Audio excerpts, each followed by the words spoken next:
Bienvenue à vous tous, bienvenue à vous toutes. Vous qui êtes venus ce matin pour vous reposer, vous qui êtes venus pour reposer vos vies dans la parole. Bienvenue à vous tous qui êtes venus ce matin pour donner de l'espace à votre prière.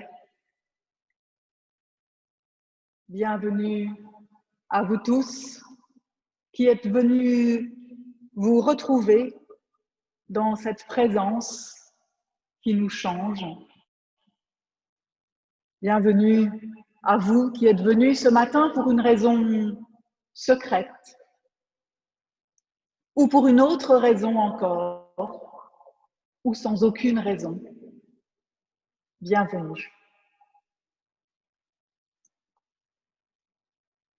À nous tous, Dieu nous donne sa grâce et sa paix au nom de son Fils Jésus-Christ, notre Sauveur. Amen. Nous allons ouvrir la Bible et avant nous prions pour que le Seigneur nous aide à y discerner sa parole. Seigneur, donne-nous le souffle de ta parole, ton esprit d'amour, pour qu'il vienne prendre demeure en nous et ainsi transformer notre vie. Seigneur, donne-nous le feu brûlant de ta parole, ton esprit de vérité, pour qu'il vienne en nos cœurs nous donner force et courage d'être, force et courage de témoigner de toi dans nos vies. Seigneur, donne-nous par ta parole l'esprit de liberté, ce souffle de vie qui réveille les êtres humains et les invite à te suivre. Amen.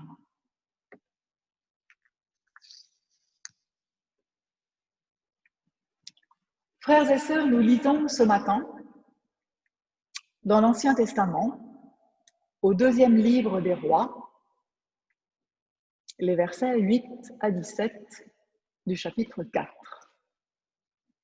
Et nous allons parler du prophète Élisée.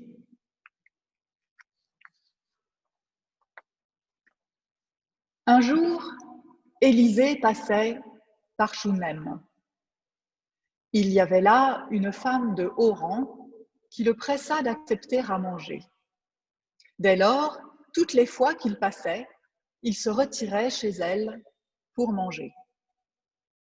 Elle dit à son mari : « Je sais que cet homme qui passe constamment chez nous est un saint homme de Dieu. Je t'en prie, faisons une petite chambre en dur à l'étage et mettons-y pour lui un lit, une table, un siège et un porte-lampe. Quand il viendra chez nous, il pourra s'y retirer. » Le jour où Élisée revint, il se retira dans la chambre à l'étage et s'y coucha. Il dit à Géasi, son serviteur : « Appelle cette Shunammite. » Géasi l'appela et elle se présenta devant lui. Élisée dit à Géasi : « Dis-lui, je te prie, tu as fait beaucoup de choses pour nous. Que peut-on faire pour toi ?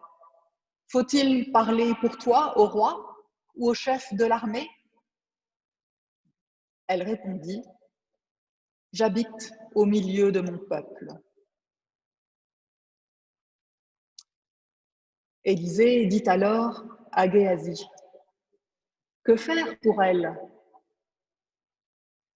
Et Géasi lui répondit : « Hélas, elle n'a pas de fils et son mari est vieux. » Élisée dit : « Rappelle-la. » Géasi l'appela, elle se présenta à la porte. Élisée lui dit : « À cette époque-ci, l'année prochaine, tu auras un fils dans tes bras. » Elle dit alors : « Non, mon Seigneur, homme de Dieu, ne me mens pas, à moi ta servante. » Cette femme fut enceinte. Elle mit au monde un fils à la même époque, l'année suivante, comme Élisée le lui avait dit.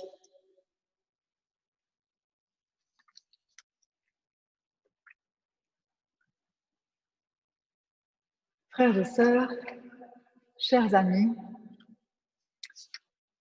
encore une histoire de femmes stériles et d'enfants. Une de plus.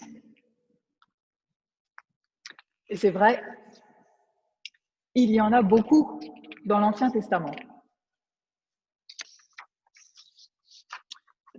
La plus connue, c'est peut-être celle de Sarah, la femme d'Abraham, qui est stérile et très âgée, jusqu'à ce que Dieu vienne lui rendre visite sous la forme de 2 messagers qui lui promettent et qui lui donnent un fils, Isaac. Et la femme d'Isaac, Rebecca, est elle aussi stérile. Mais Dieu exauce la prière d'Isaac et lui donne 2 jumeaux, Ésaü et Jacob. Jacob aura des enfants de 4 femmes, mais sa préférée, la femme de sa vie, comme on dirait aujourd'hui, c'est Rachel, et Rachel est stérile. Mais Dieu intervient et lui donne 2 fils. Voilà une dynastie de matriarches stériles à qui Dieu a donné une descendance. Et il y a encore beaucoup d'autres femmes stériles dans l'Ancien Testament, dont la Shunamite de notre histoire. Cette femme, qui n'a pas de nom, sera la Shunamite, car elle habite à Shunem. Si elle avait habité Paris, on l'aurait appelée la Parisienne. Shunem, c'est une ville dans le royaume du Nord, à une dizaine de kilomètres au sud, je crois, de Nazareth. Cette femme, c'est une femme de la haute société, nous dit le texte. Elle est suffisamment riche pour pouvoir agrandir sa maison, et elle nous est décrite, il me semble, avec une forte personnalité. Son mari, lui, est dans son ombre, et en tout cas dans notre récit, il n'a jamais droit à la parole. Cette femme vit et est certainement très imprégnée de sa foi, car elle repère tout de suite qu'Élisée est un prophète, un homme de Dieu, comme elle dit. Elle le reçoit régulièrement chez elle pour lui être agréable et pour lui rendre service, et va jusqu'à lui faire construire une pièce où il pourra loger chaque fois qu'il viendra à Shunem. Et elle n'a que faire de l'offre de recommandation d'Élisée auprès du roi ou du chef de l'armée. Elle lui répond « J'habite au milieu de mon peuple », c'est-à-dire « Tout va bien pour moi, je mène au milieu des miens une vie qui me convient ». Peut-être pensez-vous à une autre Shunamite. Il y a une deuxième Shunamite dans l'Ancien Testament. Vous en avez peut-être entendu parler, c'est une vierge, celle-là. Une vierge que l'on présente au roi David, qui à ce moment-là est un vieillard frileux. Et cette Shunamite est là pour le réchauffer. Elle passera la nuit avec lui, en tout bien, tout honneur, nous précise le texte, seulement pour que par sa présence, la vigueur de sa jeunesse réchauffe le vieux roi moribond qui a tout le temps froid. Mais c'est une autre Shunamite. Il est intéressant de noter que dans le Nouveau Testament, il y a aussi une histoire de femme stérile que Dieu vient combler d'un enfant. Mais il n'y en a qu'une. Et cette femme, c'est Élisabeth, la mère de Jean le Baptiste, celle dont nous avons parlé dimanche dernier. L'histoire d'Élisabeth, de sa stérilité et de son enfant, dans les deux évangiles qui la rapportent, se trouve tout au début de l'évangile. C'est comme un passage de relais entre l'Ancien et le Nouveau Testament. Et Jean le Baptiste, quand il sera adulte, il va annoncer l'arrivée du Messie, l'envoyé de Dieu. Et avec l'avènement de ce Messie, on n'a plus besoin de la figure de la femme stérile que Dieu exauce en lui donnant un enfant. Alors, on peut s'interroger, qu'est-ce que nous dit cette figure de femme stérile qui néanmoins devient mère et donne la vie? On peut tout à fait la prendre au sens propre, y voir la douleur d'une femme, d'un couple qui ne peut engendrer. Surtout dans la culture de l'Ancien Testament, qui n'a pas de sécurité sociale, ni d'indemnité chômage, ni d'assurance retraite. Il est donc crucial, en cas de coup dur, de pouvoir compter sur ses proches et en particulier sur ses enfants. Et c'est aussi une culture où la force et la grandeur d'un peuple ou d'une tribu se mesurent au nombre de ses individus. Au tout début du livre de la Genèse, Dieu ordonne à Adam et Ève d'être féconds et de se multiplier. Mais quelques chapitres plus loin, toujours dans la Genèse, Dieu conclut son alliance avec Abraham en lui promettant une descendance plus nombreuse que les étoiles du ciel. C'est-à-dire que ce commandement que Dieu donnait à ses créatures, c'est en fait Dieu qui va le remplir. C'est comme avec toutes ces femmes stériles à qui Dieu donne de donner la vie et de remplir ainsi le commandement qu'il leur avait lui-même donné.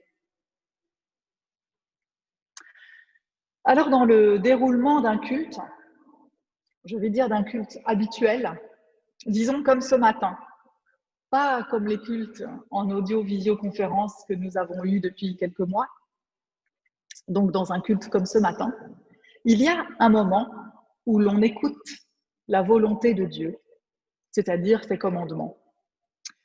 On peut par exemple à ce moment-là réciter les 10 commandements pour se souvenir de ce que Dieu nous ordonne de faire.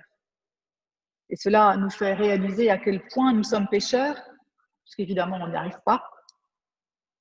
Suit alors dans le culte la confession du péché, puis l'annonce du pardon de Dieu.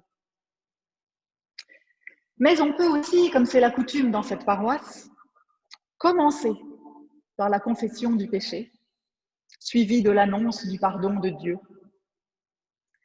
Et ce n'est qu'alors que vient la volonté de Dieu, introduite par la formule « libérés et pardonnés », écoutons ce que Dieu nous donne la force de faire. Non seulement Dieu nous en donne la force, mais il nous en donne le moyen, voire il le fait pour nous. Comme quand il permet à ces femmes de l'Ancien Testament de sortir de l'impasse de la stérilité, ou pour nous de sortir de toute autre impasse, où notre vie n'est plus féconde de rien, où elle se recroqueville sur du vide. Cette stérilité, telle une sentence de mort, Dieu nous en délivre. Il nous permet de voir au-delà de ce couperet, puisqu'il nous offre, dans l'image de l'enfant, une possibilité de poursuivre la vie. Pour Dieu, la création est toujours possible, même quand nous pensons que le chemin s'arrête sous nos pas, qu'il n'y a plus de futur envisageable. Et puis, voilà qu'à un moment, Dieu donne son propre enfant pour annoncer et offrir la vie à tous. Et cet enfant, c'est Jésus.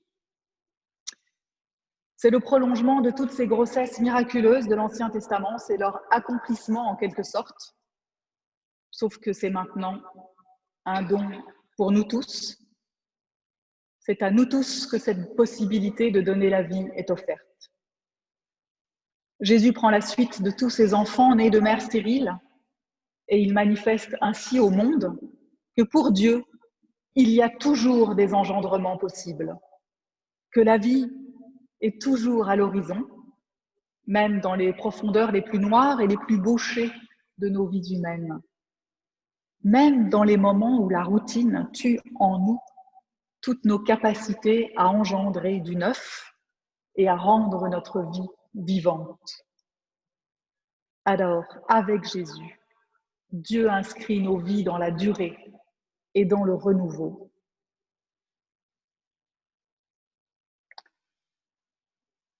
Nous n'avons pas encore dit un mot à propos d'Élisée le prophète. Élisée est un prophète du royaume du Nord, actif dans la deuxième moitié du IXe siècle avant notre ère. Il est le successeur d'un autre grand prophète, Élie.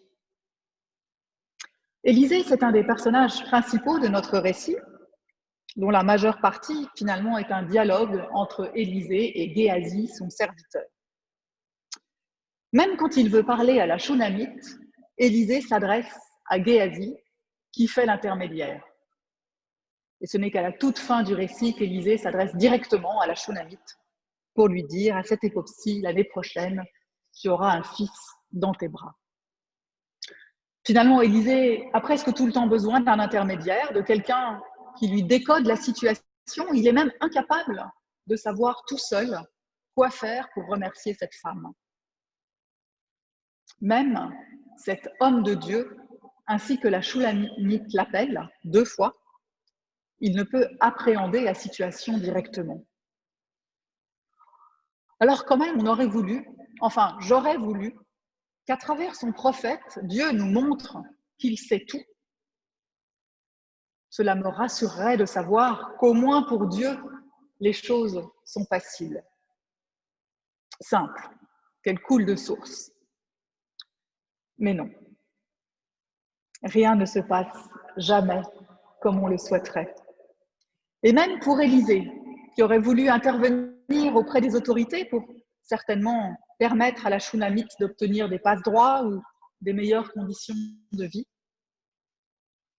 Mais finalement, après un récit un peu tortueux, un dialogue un peu compliqué, Dieu se manifestera par l'intermédiaire d'Élisée, quand même, ce prophète qui jusque-là n'avait pas eu l'air très au fait de la situation. Et Dieu se manifestera en faisant survenir l'improbable, ici un enfant. Après la naissance de Jésus, dans le Nouveau Testament, la nécessité de poursuivre la lignée n'est plus jamais au premier plan. De nombreuses femmes viennent supplier Jésus de faire un miracle ou une guérison. Aucune femme stérile ne lui demande un enfant, alors que les difficultés de procréation existent toujours à l'époque du Nouveau Testament et encore aujourd'hui. Mais ce n'est plus cette image-là que le Nouveau Testament véhicule. Certains de ces personnages principaux sont célibataires et sans enfants, comme en tout cas Paul et vraisemblablement Jésus. La vie que l'on reçoit comme un don de Dieu et que l'on transmet, ce n'est plus un enfant, c'est une parole. Une parole qui déplace, qui fait vivre. Ce qui est au premier plan avec Jésus, c'est la nécessité de s'ouvrir sur son prochain, de partager avec lui la parole reçue, de la faire vivre pour lui. Une parole qui remplit les vides et les stérilités qui nous habitent pour nous dire que nous sommes des enfants qui avons été tout à la fois donnés et reçus par Dieu. Une parole qui fait sauter les murs et les clôtures de nos impasses et nous offre d'avoir confiance en un avenir où notre place est inscrite. Qui que nous soyons, quoi que nous fassions, et où nous ne sommes pas seuls. Une parole dont nous sommes les témoins et qui déborde au-delà de nous pour féconder d'autres vies. C'est cela, la parole de Dieu. Amen.